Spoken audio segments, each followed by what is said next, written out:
One of the most difficult things about bass fishing is figuring out what kind of fishing line you need for all the different applications that are out there. I found this great guide online. I want to show it to you. Let's get loaded.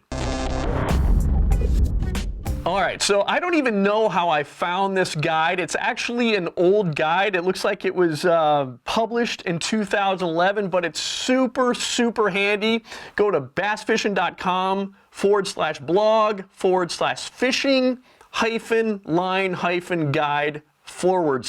This thing is really well done. There's so many applications in fishing, so a lot of times what's happened is after a long winter and I need to re-spool my reels, I'm like, well, okay, what do I usually put on like my spinnerbait rod? Okay, what line am I throwing with a crankbait?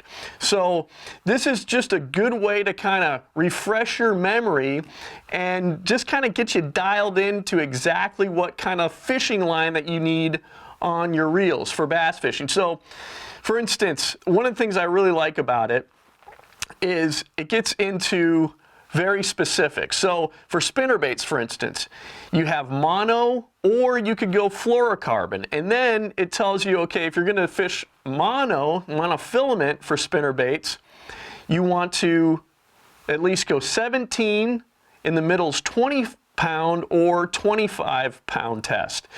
And then it gives you also the fluorocarbon. You can go 17, 20, or 25. And what I typically will do is go right in the middle of that. 20 pound, mono. I like using mono for spinnerbaits, so I'm kind of old school in that respect. Also for buzzbaits, kind of the same thing.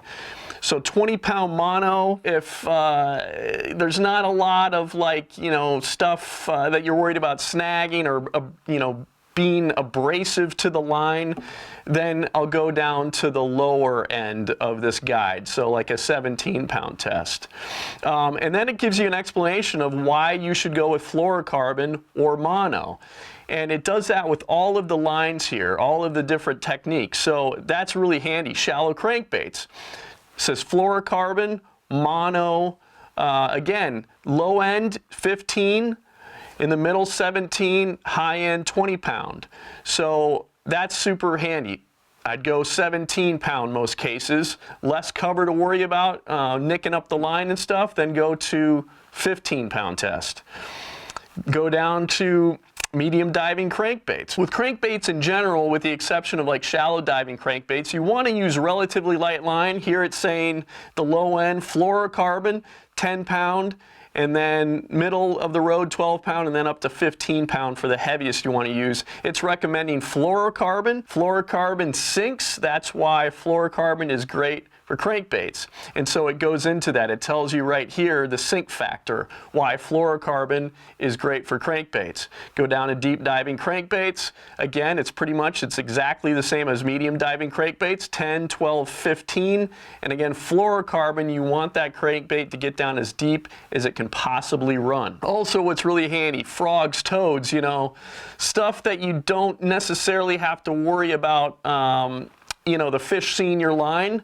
40 pound all the way up to 65 pound braid. Again, this guide is really handy because it answers questions that are common when trying to select a fishing line. For instance, this question here, should I go with 40 or 65 or somewhere in between? Well, it answers that. So very, very helpful. Soft paddle tail swim baits. Here's a great example of why this guide is so handy. Heavy, hard swim baits. I don't throw heavy, hard swim baits that much. This guide is telling me, okay, 20 to 25 pound fluorocarbon or 50 pound braid. So if I'm wondering, okay, I haven't done this certain kind of technique in a long time, I can go right to this guide and it's going to tell me what I need to use as far as line. In this particular example, it tells you why they like fluorocarbon better than braid for heavy, hard swim baits. And of course, bass fishing is so complex. There's so many different techniques. So not so heavy, hard swim baits. It'll give you all the lowdown, 15, 17, 20 pound fluorocarbon or 17, 20, 25 pound mono or 30 pound braid, 50 pound braid. Obviously, things can get pretty complicated, but this really helps to kind of just simplify things as much as possible and explain why one kind of line is better than another for different techniques. One thing that I actually don't do a whole heck of a lot of, which is a mistake, is throw a drop shot. So I'm going to come right to this guide and go, okay, I need to be using fluorocarbon line, 6 to 8 pound test. And it even says, don't be afraid to even use heavier line. And there's no techniques that are missed here. They cover everything in this guide. One of my favorite baits, buzz baits, it recommends 17 to 25 pound mono or 30 to 65 pound braid. I like to go 17 pound. Typically, if there's more heavy cover, if I'm coming over a lot of wood, I'll go up to 20 or even 25 pound test. Also, they recommend, you could go through 30 all the way up to 65 pound braid, and they explain why. And of course, you can't forget jigs. They cover all the jigs and what lines you need to be throwing, whether it's